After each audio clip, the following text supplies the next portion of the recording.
Bonjour Nicole, comment vas-tu? Bonjour Eric, je vais très bien. Et vous? Ça va, merci. Mais écoute, Nicole, merci beaucoup de m'avoir accordé, ces petits moments d'interview. C'est vrai que on a eu une première interview assez rapide, voilà, te concernant, mais on n'est pas vraiment rentré dans ton parcours. Tu nous avais parlé de ton rôle en tant que secrétaire de l'association, et puis bon, c'était un peu compliqué puisque tu étais à l'extérieur, et puis bon, voilà, on sait ce que c'est, quand on est à l'extérieur, on n'est pas toujours dedans. Et là, on voulait faire un format un peu plus long pour que nos abonnés puissent apprendre à te connaître, et puis voilà, que tu puisses aussi leur expliquer aussi ton parcours, et puis voilà, comment est-ce que tu es arrivé ici en France, et qu'est-ce que tu fais dans la vie, et puis on va parler un peu de ton métier, et puis des projets que tu as au pays, puisqu'on est là pour parler d'investissement aussi au pays, n'est-ce pas? Oui, bien évidemment. Ok. En tout cas, c'est vraiment un plaisir pour moi de t'avoir parce que on travaille ensemble.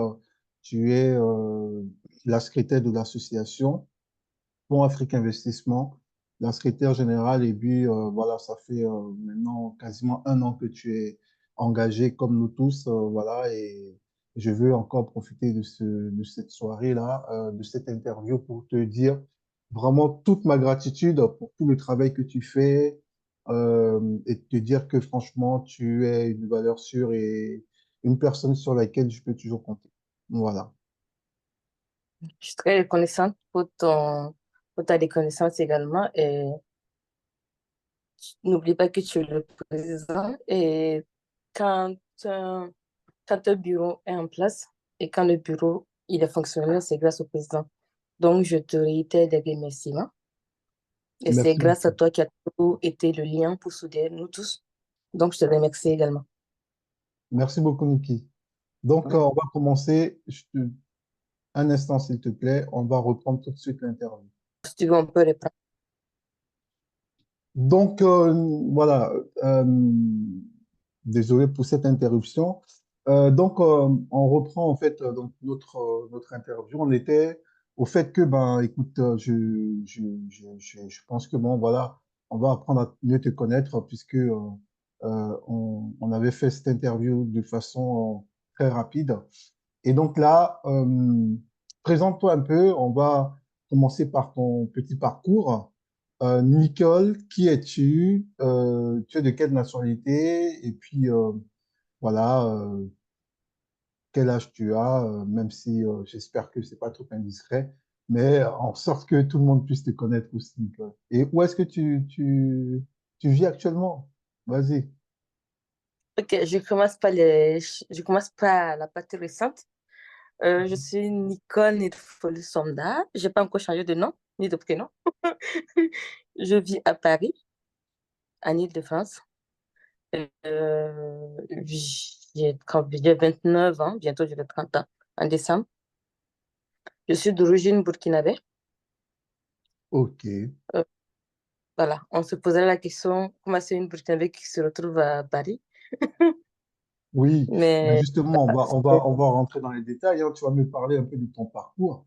Dis-moi, si tu peux me parler justement par rapport à tout ça, comment est-ce qu'une Burkinabé se retrouve à Paris? C'est pas quelque chose qui est extraordinaire non plus, mais euh, voilà, parle-moi un peu de ton parcours au pays. Tu as vécu au Burkina Faso. Qu'est-ce que ton enfance, où est-ce que tu étais, où est-ce que tu as vécu? Parce que voilà, j'avais quelques petites vidéos sur la ville où tu habitais. Je crois que c'était Bobo Dioulasso. Et parle-moi un peu de ton parcours scolaire et au pays. Comment ça s'est passé? Comment est-ce que tu es arrivé en France rapidement, s'il te plaît? d'après mes bulletins, j'ai fait mon école primaire à Ouagadougou, à la capitale politique. D'accord? Euh, Après, j'étais à Djibasso, qui est la frontière entre le Burkina et le Mali, Ok. parce que mon papa, il se déplaçait énormément, parce que quelqu'un, il n'a jamais aimé rester dans un seul lieu. Après, Djibasso, je me suis retrouvée à Nouna. Après, je me suis retrouvée à Dédougou. Une fois à Dédougou, je faisais la classe de CE1. Du coup, mon père il me dit, oui, le mois prochain, on part à Bobo. J'ai dit, non, c'est bon. Ah, ça. J'ai Ah dit à ouais. mon père, j'ai dit, non, c'est bon. Moi, je ne peux pas. Parce que souvent, je me trouve à faire des scolarités chevauchées. Je commence le premier trimestre ici, je finis dans telle ville. Je n'arrivais pas à suivre la cadence. Donc, mon père, j'ai dit, non, c'est bon. Tu pars à Bobo, moi, je reste à Dédougou. Chez ma tante, parce j'avais découvert, on avait trouvé une tante là-bas. Moi, je reste là-bas parce que je suis la fille aînée. Et j'ai deux frères et une petite sœur. Mhm. Du coup, nous, c'était la cadence. Et moi, je suis la fille, il y a mon petit frère qui me suit. Il y a une fille qui suit, et le dernier que un garçon. D'accord, ok. J'ai dit, ça c'était le dernier n'était pas encore arrivé. J'ai dit non, moi, je ne pouvais pas supporter. Donc, il fallait qu'on trouve une stabilité. J'ai toujours recherché une stabilité mentale dans ma tête. J'ai dit non, il faut qu'on reste dans cet endroit. Il dit, mais moi, lui veut, parce qu'on peut pas, c'était quelqu'un qui recherchait. J'essaie de l'expliquer que le fait de changer, j'arrivais pas à maintenir. Je comprenais pas les profs. Et donc, du coup, il a accepté pour moi de rester à Dédougou pendant longtemps. Et maintenant, celui qui fait sa retraite à Dédougou, bizarrement, il me Ah, dit voilà. toujours, il me dit toujours, tu m'as appris à faire ma retraite à Dédougou. Je dis oui. Dédougou, c'est où? Dédougou, Dédougou, entre parenthèses, c'est le grenier du Faso. Le grenier du D'accord. Ok. là où on a toute notre habitus, parce que c'est la plus grande région du Burkina. Ok. Également, c'est là où Dougou a été surnommé le grenier du Burkina Faso, le grenier dans l'ancien village et autres. Le grenier, c'est là où on dépose les récoltes et puis après on se ravitaille. Ok. Ok. Ok. Ok. Moi, je comprenais le grenier par là où est-ce que on cultive, mais normalement, le Burkina est vert de partout, hein. C'est pas comme au Mali où il y a une partie désertique, hein. Hum. Il y a des parties désertiques au Burkina également, mais le Burkina, c'est le grenier. Je sais. Peut-être c'est là où on cultive, mais je me dis également que on peut stocker aussi. Quand on cultive, on stocke. D'accord. Ok. Et c'est quoi les spécialités, les cultures, du Burkina? Moi, je sais qu'à Dibasso, c'était le fonio. Le fonio, c'était récurrent. Je mangeais beaucoup de fonio à Dibasso. Quand on était vers Léo, c'était tout ce qui était la pomme de terre. Et le fonio, c'est Et quoi? C'est du mil, c'est des céréales? non, non, le fonio, c'est un peu comme du riz, mais en petits grains. C'est des petits D'accord. grains. Ok. Ok. Et c'est très difficile. C'est très difficile déjà à décortiquer. Et, waouh. Hmm. Ok. Mais très bon. Après, quand il y a sa pleine vertu, le fonio actuellement, c'est beaucoup prisé.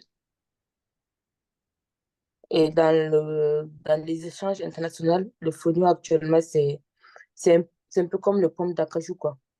C'est plus que les pommes d'acajou, parce que les fonio, quand on n'entend pas parler, c'est que c'est c'est recherché. Donc, on préfère tel nom. Comment tu écris? Le fonio, Fonio. D'accord, fonio. Ok. D'accord. Mm, Donc, c'est encore plus prisé que la noix d'acajou, qui est hyper prisée aussi. mm. Parce que Ok. le fonio, ça a beaucoup plus de vertus de côté santé et autres. D'accord. Ok. Ok. Ok. Très, très bien. Et Et Prési, vas-y. est-ce que je peux décrocher ma copine qui vient d'arriver pour qu'elle rentre à la maison? Ok, un instant. Donc, on parlait du fonio et puis on a été coupé. Du coup, tu étais donc dans la ton père est resté donc du coup dans la même région, dans le grenier du Burkina qui s'appelle comment? La région de la boucle du Mouhoun. D'accord. Et du coup, Ma- là où il y a tout, là où il y a le folio, là où il y a comment on appelle ça? Autre chose en termes de culture? Dans la boucle du Mouhoun, mais pas le Fonio, ou je sais pas. Mais ce qui est sûr, dans la boucle du Mouhoun, c'est là où il y a le fleuve Mouhoun, là où il y a tout ce qui est céréales aussi. Ok, ok, ok. C'est pour dire que C'est une Et donc région là, tu es propice resté au à... tu es resté là-bas dans cette ville-là. Euh, Tu es resté stable donc en classe de CE1 au cours secondaire, c'est ça? Je suis restée stable dans cette ville ce un jusqu'en terminale. Donc, Jusqu'en j'étais très... terminale. Ok, ok, ok. Ouais, je suis restée là-bas ce un ce 2 Mhm. Et là-bas, terminale. tu as fait des études scientifiques, c'est ça, sur place? Oui, j'ai fait des... Déjà, l'école primaire, c'était bien. Mais après, au CE2, je trouvais que l'école était trop lente. Après, quand Mhm. je comptais ma vie, je trouvais que, ben, quand j'allais avoir mon CP et autres. Et donc, je me suis dit, pourquoi ne pas faire une école buissonnière? Et donc, j'ai fait un peu d'école buissonnière au CE2. Et le prof, il disait à mes parents, la fille ne venait pas à l'école, mais pourtant, je savais que je partais pas à l'école, mais j'avais toujours mon cahier à jour. Mais c'est parce que je trouvais que c'était ennuyant qu'on nous répétait la même chose, la conjugaison. Je trouve que quand on donne une seule conjugaison pour un verbe, ça doit être appliqué pour tout. Moi, je trouvais que j'étais trop en retard parce que moi, je me retrouve en classe et on répète la même chose, répète la même chose. Du coup, moi, ça m'ennuyait. Du coup, j'ai dit, bon, si je rate tel jour le cours, demain, je rate le cours. Le troisième jour, je me récupère. Tu vois, non? Et Mhm. après, le Donc, prof, il était un à peu la maison et tu puis étais moi, un peu surdoué, quoi. Tu étais un peu, et je pense que tu es toujours surdoué, puisque, et voilà, puisque tu t'ennuyais en le prof, il cours, vient, il a dit, tu étais une bonne élève, alors. je dirais pas parce que moi, je suis comme étant une bonne élève, parce que c'est toujours un conseil de Donc, mais discipline quand à même, tu as l'école. quand même fait des études au niveau donc, du bac. Tu as fait le bac scientifique, c'est ça? Oui, oui. Après, j'ai été au lycée, Mhm. j'ai fait le bac scientifique. Et, Mhm. et après le bac scientifique, Et c'était je- quel lycée? j'étais Touche. au lycée provincial de Dougou. Le lycée D'accord. provincial de Dougou. Après mon bac, j'étais couchée et on m'appelle, on me dit, euh, allô, mademoiselle Somda, et vous êtes conviée à tel et tel. J'ai dit, mais pourquoi? On me dit, et vous êtes la première de la région. J'ai dit, bon, ça ne m'étonne pas parce que la La région, première de la région. j'ai dit, la Waouh, région, j'aime bien. bravo. Oui, Une fille qui fait l'école buissonnière. Ok, ok, ça se voit que oui. Ok, on parle donc à une majeure de promo et de voilà quoi. Ok, parfait. Et donc, voilà. du Et coup, donc, on t'a appelé pour quoi? et Pour être c'était dans une pour école d'élite, c'est ça? Ou la bien pour aller en Europe? cérémonie. Je t'entends pas. C'était pour la cérémonie d'excellence et D'accord, également c'était pour te proposer c'était pour des cérémonies d'excellence, d'accord, justement, à- à- dont tu as accès maintenant parce que tu avais une bourse côté des établissements privés. Et moi, d'accord, comme je n'avais pas envie de faire tout ce qu'on appelle la médecine, parce que mon grand-père est médecin, d'accord. je dis, OK, je suis du CAO. Je savais qu'il y avait le génie civil à l'UCAO. Je savais que mon papy voulait que je fasse la médecine, mais j'ai menti qu'à l'UCAO, il y avait le génie civil. Ok, Donc, il m'a cru. Et après, je me suis retrouvée en génie civil. Il m'a dit, envoie-moi tes bulletins, comme je sais qui c'est. Donc, j'ai dit, non, les bulletins, attends, attends. Après, à la dernière minute, il envoie des bulletins. Il était content parce qu'il me trouvait un peu bien dans ce que j'avais choisi. Donc, il a validé. Il dit, OK, tu es bon dans ce que tu as choisi. ok. Tu Donc, es... c'est ton grand-père qui suivait tes études en fait. Et mes parents aussi. Ok. Mais c'est lui qui validait un peu tes orientations, quoi, ton orientation.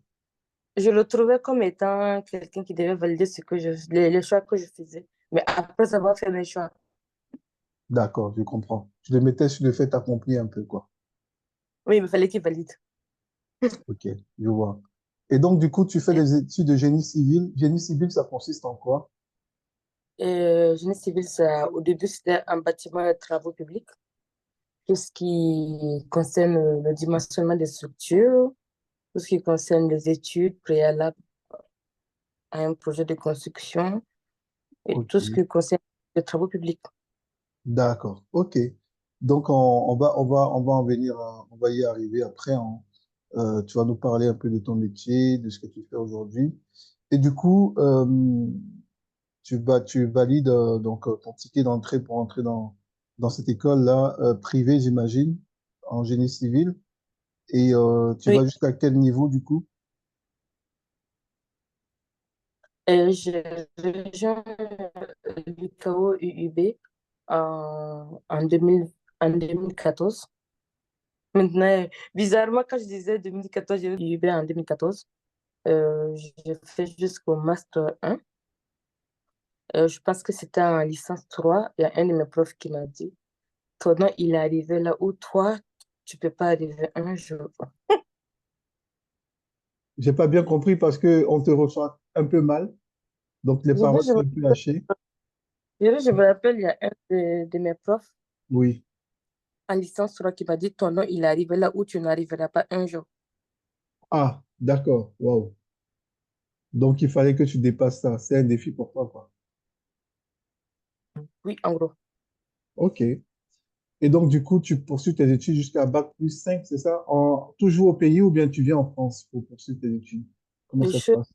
en fait, c'était pas un défi pour moi quand il a dit ça. C'était juste pour me dire que j'ai entraîné un bouleversement dans l'université parce que il fut un temps où, en licence 3 je devais valider avec une moyenne de environ 17,96, mais je n'avais pas 10 en communication. Et comme il fallait avoir 10 dans les unités d'enseignement pour valider, donc il a dit non, ils ont tenu beaucoup de séances, beaucoup de séances, beaucoup de séances. Je dit non, on ne laisse pas une fille avec 17,96 aller en session. Et Waouh. donc, on a monté de comité, comité, comité. C'est à l'issue de ça qu'il m'a dit, ton nom, il est arrivé là où tu n'arriveras pas un jour. Parce qu'ils ont réactualisé les unités d'enseignement. Ok, ok. Bon, ben, franchement, c'est impressionnant quand même, hein. Et donc, du coup, euh, Après, je me suis retrouvée, oui, je t'écoute. après, je me suis retrouvée à Grenoble pour faire le master. Je me suis retrouvée à Justement, l'université justement, parle-nous de comment est-ce que tu as quitté le pays, qu'est-ce qui s'est passé en fait? Tu as fait une demande à l'université, en tant qu'étudiante brillante au pays, pourquoi est-ce que tu ne restes pas au pays et tu dois venir en France pour poursuivre tes études en fait?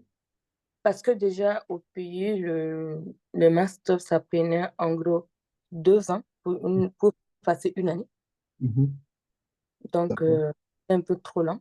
d'accord, Déjà que j'avais trouvé déjà trop lent le système de l'école primaire. Donc, je trouvais également très lent également attendre pour faire le master. Et donc, j'ai fait Campus France. d'accord, ok. Je me suis... Campus France, c'est quoi? C'est une école en ligne, c'est ça, hein? Non, Campus France, c'est une plateforme pour les étudiants africains qui désirent étudier en Europe. D'accord, Qui te permet, tu as des universités qui sont sur place. Et vous avez des anciennes campus francs qui sont dans les différents pays. En ok, plus, daté, il y a une plateforme, il y a tout le processus qui est mis en place. Il y a votre CV, vous choisissez vos filières, ce que vous voulez faire. Vous faites des entretiens préalables déjà. Et en plus, vos dossiers sont envoyés dans les universités en question que vous choisissez. d'accord, Et c'est à l'issue de ce retour, vous déposez vos visas. ok, Il faut en parler, faire vos recherches de logement, avoir déjà des connaissances qui sont dans les villes dans lesquelles vous avez choisi vos études. Et une fois que vous avez vos visas, il faut vous rassurer que vous aviez euh, des connaissances en place. d'accord. Des connaissances sur place, quoi, qui peut vous aider pour l'intégration. Et tout à l'heure, on a été coupé parce que je devais recevoir une grande sœur à moi qui m'a beaucoup aidée dans mes débuts quand je suis arrivée. C'est elle qui m'a aidée avec tout ce qui est cours, ancien TD et autres. D'accord. Elle aussi, Voilà. Et elle donc, est aussi ingénieure, c'est ça? elle est aussi ingénierie. D'accord. Ok. Ok. Donc, du coup, tu fais Campus France et donc tu es accepté pour la France et tu te retrouves à Grenoble, c'est ça? Oui, j'avais candidaté pour plusieurs villes. Euh, les villes, dans plusieurs universités, ils m'ont toutes accepté, mais j'ai choisi Grenoble. Ok. Et donc là, tu te retrouves à Grenoble, chez ta tutrice, chez la grande sœur dont tu parles, ou bien dans une cité universitaire? Non, je me suis retrouvée dans des cités universitaires parce que j'avais déjà fait la recherche de logement au Mhm. préalable. D'accord. Ok. Ok, ok. Donc, tu es d'accord avec moi que je ne sais pas si on peut parler de fuite de cerveau africain vers l'Europe ou bien ou pas. Je ne pense pas qu'on parle de fuite de cerveau. Je pense D'accord? que c'est valorisation des cerveaux. Parce que là, parler de fuite de cerveau, c'est un peu trop dire que c'est un peu trop culpabiliser une autre partie. Je, moi, je pense que là, on doit parler du fait que chacun cherche là où elle peut être valorisée, au fait. Ouais. Ok. Moi, je ne pense pas que j'ai fui l'Afrique, au fait. Je ne pense pas que mon cerveau a fui l'Afrique, non. Je pense que je suis venue ici pour me perfectionner, Oui. contribuer également dans des projets ici. Également, mon cerveau contribue également dans, dans mon pays. Ok, très bien. Donc, tu viens pour t'améliorer, pour te perfectionner, pour faire par la suite un retour sur Burkina, sur le Burkina, sur Bobo Dioulasso, ta ville de cœur, la capitale économique, ou à Ouaga. Voilà. Donc, du Pour coup, Nicole arrive en France et du coup, finis brillamment tes études, j'imagine. Tu décroches ton diplôme à partir de quoi, niveau bac+5, bac+6, c'est ça, ingénieur? bac+5 parce que j'ai soutenu pendant le confinement en 2020. D'accord. Ok. Ah waouh, t'es tombé vraiment dans la mauvaise période. C'était chaud. Et après, comme je disais, il faut toujours avoir une personne qui est devant toi avec qui tu prends des conseils. J'ai passé tout mon temps à appeler ma grande sœur en question. J'ai dit, mais je suis là, je vais finir bientôt là. J'ai des contrats qu'on me propose. Qu'est-ce que je fais? Est-ce que je rentre? Est-ce que je fais quoi? Je choisis quoi? Elle a toujours su me guider. Ok. Bon, en tout cas, merci à ta grande sœur. Et du coup, oui, effectivement, donc là, tu obtiens brillamment ton diplôme et la recherche de travail, comment ça se passe pour une jeune ingénieure africaine qui est en France depuis que quelques années? Comment ça se passe? J'ai, quand j'ai soutenu en 2020, en Mhm. juillet, après ma boîte, elle n'avait pas besoin de recruter. Du coup, j'ai commencé à travailler dans une société pour le nucléaire. Du coup, j'ai fait 3 mois. Et après, ma boîte m'avait lancé parce qu'ils avaient besoin encore du personnel. Du coup, j'ai pas hésité à démissionner de là où j'étais. D'accord. Et Et je donc, suis et donc, tu n'as pas eu de temps de pause tout de suite après tes études, je tu as n'ai pas commencé eu à travailler. de pause, de temps de pause. D'accord. Ce sont des métiers quand même qui sont, dans le génie civil, c'est des métiers quand même qui sont recherchés. Ce sont des métiers quand même qui ont de forts débouchés, hein, si Oui, c'est ce que tu veux me dire. Par rapport à, parce qu'on voit souvent voilà, les Africains qui font de grosses études en droit, des études en politique, en sciences politiques, en histoire géo, ou en français, ou en lettres, ou en littérature. C'est des études assez, on va dire, théoriques, des gros diplômes, mais voilà, sur le marché du travail, il n'y a pas une adéquation, il n'y a pas. Qu'est-ce que tu en penses, toi, de ça? je ne connais pas trop ce domaine dont tu viens de citer, ces différents domaines dont tu viens de citer. Mais moi, Mhm, je sais très bien qu'en génie civil, surtout génie civil de Grenoble-Alpes, parce que nous sommes dans les constructions risques et montagnes, mhm, construction environnementale. mhm, Donc, du coup, à l'issue de ces diplômes, tu peux travailler dans les domaines nucléaires. mhm. Justement, tu te retrouver dans les hôpitaux, dans les ferroviaires. Donc, Et c'est donc, excuse-moi de te couper, il y a un génie civil spécialement environnemental. C'est vraiment adapté aux montagnes, au climat et tout ça, c'est ça? On trouve ça rare ici, ça quoi. dépend des spécialisations que tu choisis. Moi, j'étais D'accord, ok, avec des gens qui étaient dans la même promotion que moi, et des d'accord. spécialisés construction, risque et montagne. Ok, ok. Et qu'est-ce que toi tu construis, toi? Moi, je suis en construction durable et environnementale. Alors, tu construis quoi exactement? Ça veut dire quoi? Au début, j'étais dans les hôpitaux et après, j'ai été dans les entrepôts, les centres commerciaux à Grenoble. Et là, je me suis retrouvée dans les constructions ferroviaires. D'accord, là, tu es... OK, Formation supplémentaire. d'accord. Donc là, tout ce qui est chemin de fer, tout ça, c'est toi, quoi. Et construction rail, oui. Je me- D'accord. OK, OK. Mais il y a le projet du métro d'Abidjan. C'est pas quelque chose qui aurait pu t'intéresser pour faire J'ai mon, changer. j'ai mon collègue binôme, Guillaume Kouka, qui est actuellement sur le projet d'Abidjan, le Ouais. projet du RER ou du métro. Oui, c'est un Bon, métro je pense aérien. C'est un métro aérien, donc il n'y a que pas de sous-sol, quoi. oui, quoi. Pardon, je t'ai pas entendu, ça bug un peu. Un tram- J'ai pas entendu. Je pense que c'est plutôt un tramway. Ah, c'est un tramway, d'accord. Ok. Ok. On appelle ça le métro d'Abidjan, pardon. C'est pas Ok, grave. ok. Donc, du coup, tu te retrouves dans les rails, mais pour la France, et te voilà donc dans ta boîte et tu déménages en région parisienne, c'est ça? Oui, Ok. Mais c'est un très, très beau parcours, hein. C'est un très beau parcours. Ta boîte s'appelle comment, sans indiscrétion? On peut en parler ou pas? j'ai changé de beaucoup de boîtes parce que je t'ai dit au début, je suis allée dans une société nucléaire.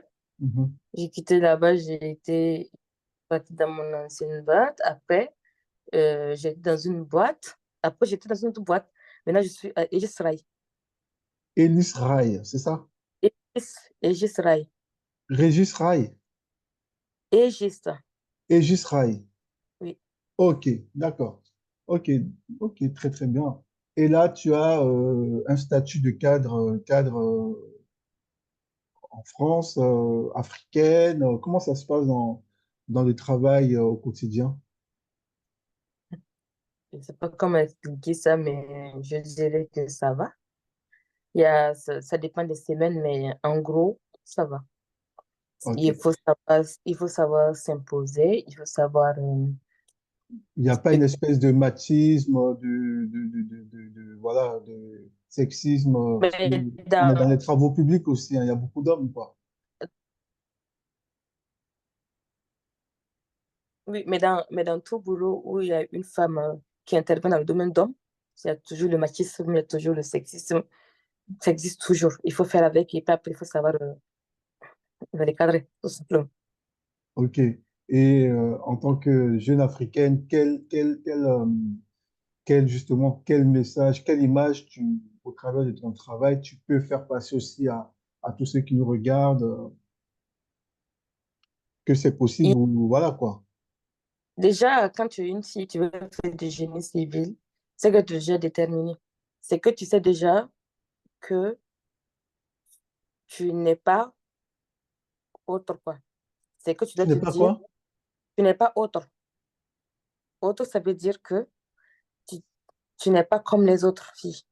Donc, D'accord, ok, tu dois savoir ce que tu veux et ne t'attends pas à ce qu'on ait de la clémence envers toi. Rien du tout. Ne t'attends pas à ce qu'on te dise que, par exemple, ils veulent faire un travail qui est un peu dur. Tu vas te dire, comme je suis une fille, on va m'épargner. Non. ok. Du coup, ne t'attends pas à ce On qu'on te fasse. fasse une faveur, quoi, quelconque. Voilà. Il n'y a rien du tout. Ok. Vas-y, affronte et fais comme tu peux. Message bien passé.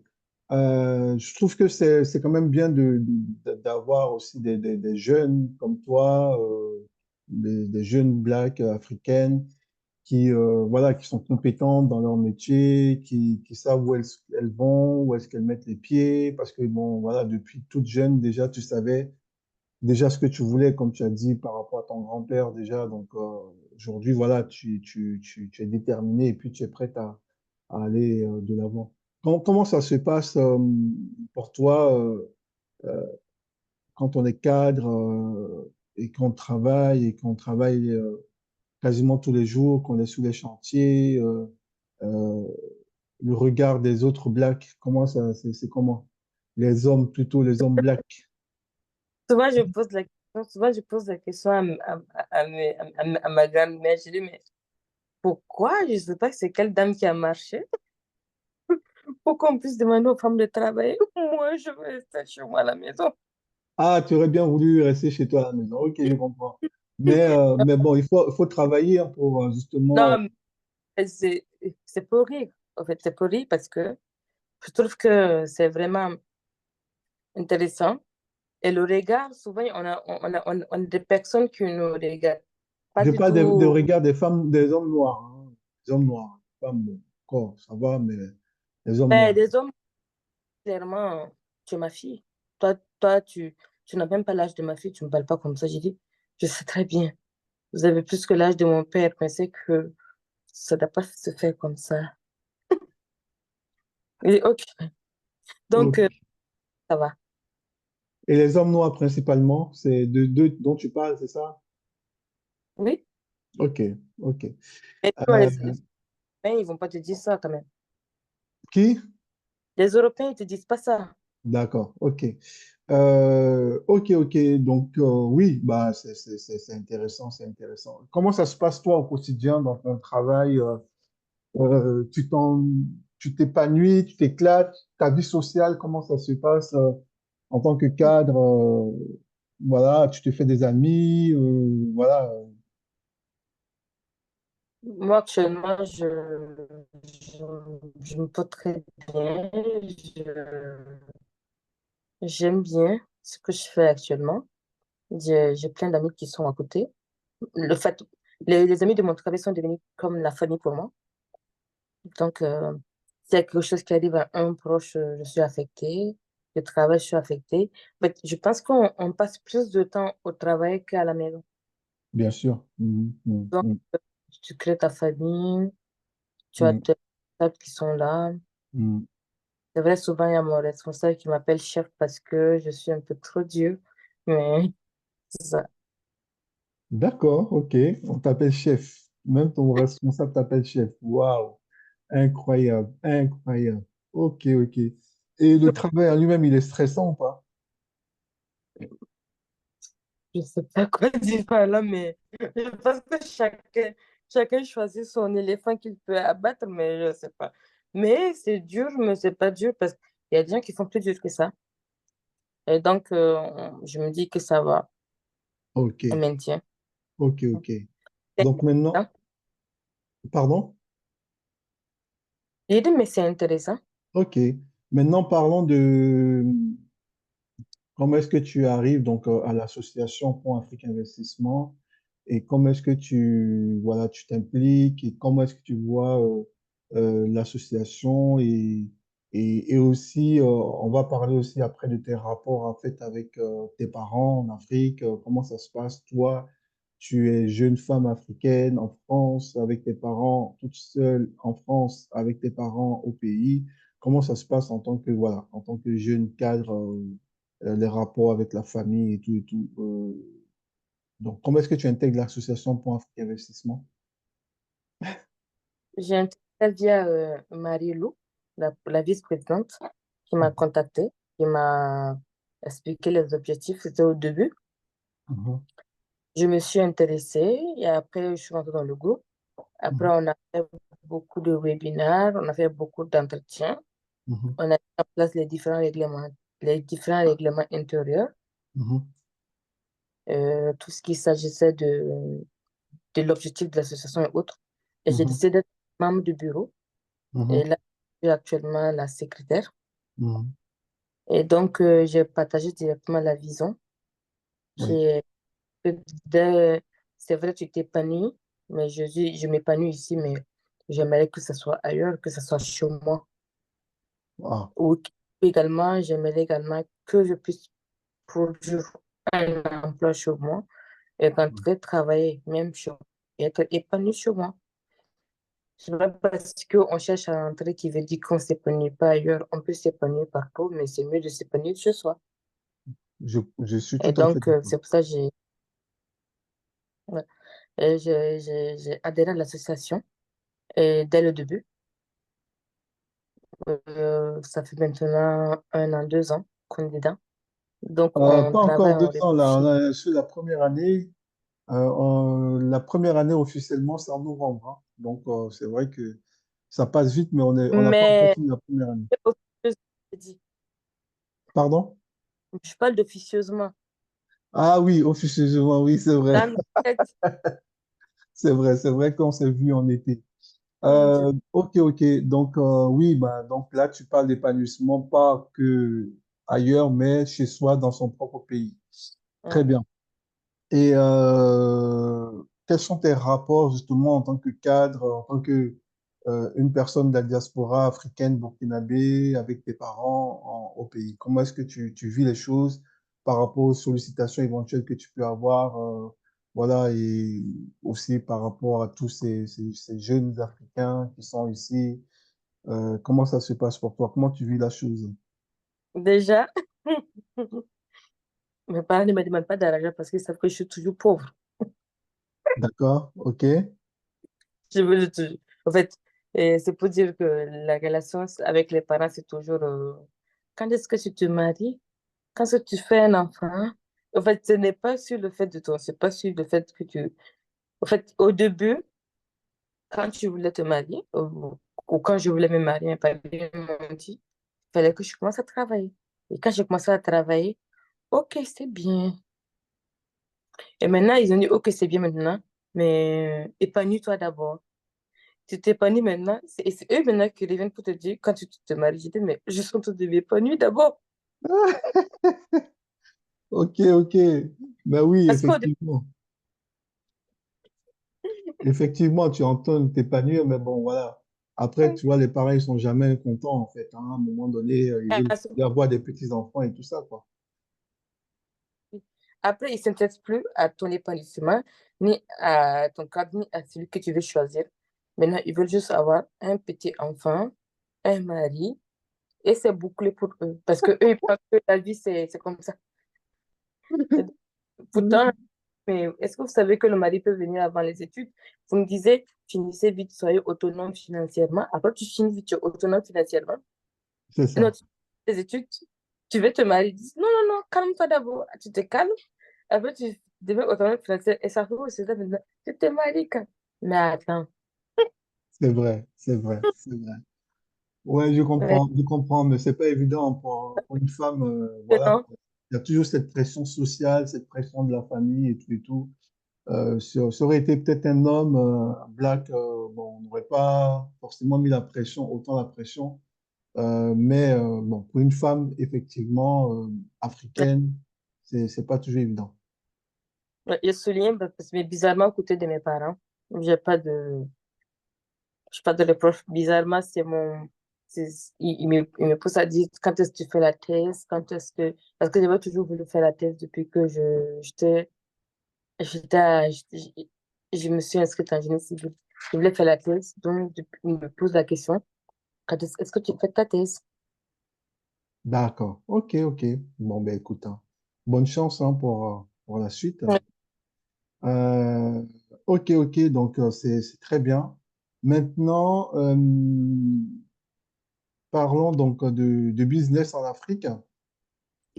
As-tu des projets de répatriation et quand est-ce que tu penses les mettre en place? Est-ce que c'est maintenant? Que penses-tu de la répatriation? La répatriation, donc, c'est le fait de faire son retour en Afrique. Voilà. Maintenant, est-ce que tu penses que le retour en Afrique doit se faire de façon physique en allant s'installer ou bien en étant ici en investissant sur place en Afrique? ça dépend de ton projet. Tu peux commencer en investissant en Afrique avant Mhm, d'aller physiquement, ou mhm. tu peux aller physiquement pour commencer. Mais moi, je compte commencer étant ici, D'accord. et je me donne 2 ou 3 ans, et après, je peux m'installer. Ok, parfait. Waouh, c'est fort, c'est fort. Franchement, c'est fort. C'est-à-dire que tu as 29 ans, c'est-à-dire à 32 ans, 33 ans, tu es déjà dans ton pays, quoi. Oui, Incroyable. Bravo. Quoi d'autre encore? Du coup, dans quel projet tu veux te lancer, même si on ne veut pas rentrer dans les détails? Actuellement, je poussais mon petit frère à faire de, de l'industrie agroalimentaire. Et je poussais également ma petite soeur également à faire. En fait, quand je dis je poussais, je les ai convaincus parce que déjà avec mon idée avec mes différentes idées de me retrouver dans le domaine agro-pastoral, je voulais qu'on fasse un truc familial. D'accord. Nous ayons convaincus. Ensemble, on a décidé de créer un projet familial. Et donc, on serait plutôt sur l'agroalimentaire Avec tes et frères et sœurs, c'est ça? avec mes frères et sœurs D'accord. et, et l'élevage. Ok, ok, ok. Ok, donc retour aux sources, retour à la terre, retour à Dame Nature, retour à Mère Afrique, c'est Et ça. sans oublier qu'on vient de Dougou. Bon, on a grandi à Dougou. Dougou nous a adoptés. On va adopter Dougou. Ah, super. Donc, vous serez toujours aussi le grenier du pays aussi en cultivant la nourriture. Tu parlais de, Euh, tu parlais de l'auto, pardon, tu parlais de l'autosuffisance alimentaire dans notre précédent interview. Qu'est-ce que tu peux en dire? Est-ce que tu peux en dire un peu plus? L'autosuffisance alimentaire du L'autosuffisance Burkina. alimentaire, il faut qu'on a, oui, l'autosuffisance alimentaire du Burkina, il faudrait que on arrive à beaucoup cultiver sur ce domaine. Et également, c'est pour parler il faut que nos cultures arrivent à nous suffire. Parce que là, actuellement, dans beaucoup moi, je viens du sud-ouest. Le sud-ouest, actuellement, il y a beaucoup plus de coton qui prend de l'ampleur. On ne mange pas le coton. Du coup, Oui, il y a du coton qui est produit. Le coton qui est produit, à la valeur à laquelle le coton est vendu, je pense que c'est faible par rapport à la valeur à laquelle le coton sera revenu chez nous. Donc, autant produire des trucs alimentaires dont oui. les valeurs on maîtrise et donc ça évitera que nous on puisse importer Importé, quoi. Ouais, ok. des Donc, le produits de la coton Chine est, et autres, ouais, le coton est produit, il est revendu en Europe, trié, et revendu exporter. plus cher et importé en retour beaucoup plus cher que ce qu'on vend. Effectivement, il y a Exactement. une injustice aussi là-dessus. Donc, voilà, donc il faudra voir, il faudra voir sur quoi miser dans les différentes cultures. Hmm. Je pense que le Burkina, on peut être autosuffisant en alimentation Mhm. si on sait sur quoi miser. Mais quand on choisit sur quoi miser, il faudra que également le gouvernement et la population participent. Parce qu'il y a des Burkinabés qui sont là, ils ne veulent pas manger le riz local aussi. Ouais. Ils veulent le riz de Chine, Taïwan. Ah, je C'est savais ça pas aussi ça. le problème. Je savais pas. Moi, j'aime, pourtant, moi, j'aime le riz de Bama, qui est trop bon. Je savais pas. Je J'aime savais le pas riz local que, également. je savais pas. Je savais pas que les Burkinabés, En fait, c'est c'est la plupart des riz qui sont vendus, qui coûtent ce sont des riz made in China. Bon, je dénigre pas la marque, mais c'est acheté beaucoup plus, quoi. Peut-être que c'est parce que ça coûte moins cher, mais je pense que s'il y a beaucoup plus d'offres, on pourra revoir les prix des séries. ok, ok, ok. Ok, donc produit massivement local, manger massivement local, et on arrivera donc à être autosuffisant alimentaire. Ok, Mais oui, très très bien. ils ont déjà commencé avec le fait de s'habiller au burkinabé. Mais ça rentre pas dans le cadre alimentaire, mais je pense que ça rentre dans le cadre autoconsommation, quoi. Bien sûr, ça crée des emplois aussi. Ça, il y a beaucoup de jeunes qui sont, voilà, euh, qui sont doués, qui ont voilà, des talents pour être des artisans, pour produire local avec Ouais. tout ce qui est tissu local. Donc, oui, effectivement, ça crée des emplois et c'est un nouveau marché aussi, effectivement. Et Ouais. qu'on peut même exporter aussi, hein, si ça se voit Mhm. à la télé et tout, et que c'est prisé, ça peut être exporté. Ben, très, très bien, Niki. Euh, super, super. On arrive au terme de notre interview. Vraiment, c'était très détaillé, très intéressant ton parcours. Bon, j'espère que les gens qui vont nous suivre auront de belles images parce que on a un problème de réseau chez toi apparemment. Euh, Oui. ouais. Donc, bon, j'espère que nos auditeurs, enfin, voilà, ceux qui vont, pas nos auditeurs, mais en tout cas nos abonnés vont pouvoir suivre voilà, de façon qualitative notre interview. Quel mot tu as à dire à tous ceux qui nous écoutent, voilà, concernant donc Pont Afrique Investissement et puis on va se laisser sur ces belles paroles. Bon, en fait, investissement, hormis d'être une association, c'est une famille. Et je vous invite à nous rejoindre. Et vous n'allez pas du tout regretter. Vos projets seront plus qu'un rêve, vos projets seront réalisés. Vos projets seront quoi? Réalisés. Et je laisse Réalisés. la Ok, langue. ok, ok. Ok.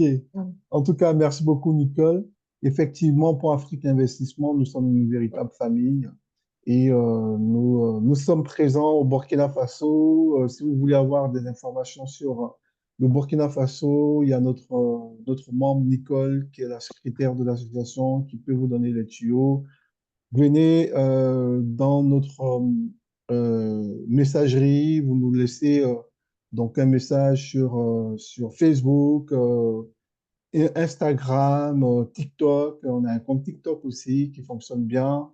Et on a aussi notre site internet. Vous allez dans la rubrique Devenir membre. Vous pouvez donc remplir le questionnaire et puis nous prendrons contact avec vous pour l'adhésion.